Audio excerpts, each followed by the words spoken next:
love it.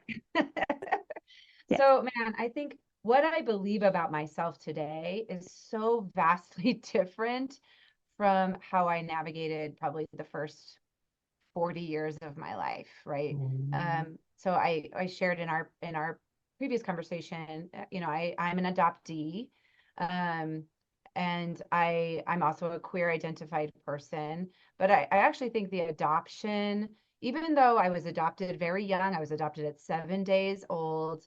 My adoptive parents were, there was no abuse, there was no major traumas, but I think which is true for a lot of adoptees, our nervous systems are really pumped, the pump is primed to view everything through the lens of rejection. We really feel, and I felt for many years, that there was something inherently rejectable about Mm-hmm. me, something inherently broken, something inherently wrong, not enoughness, not unworthiness, just something that wasn't right. Mm-hmm. And even though I knew consciously that I was a pretty good person, right? That I Yeah. tried to help people, that I wasn't actively trying to cause harm to anyone.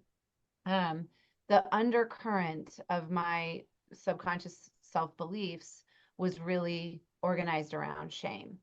And I think, and of course that still shows up from time to time, that there's a part of that I might carry with me throughout this human life.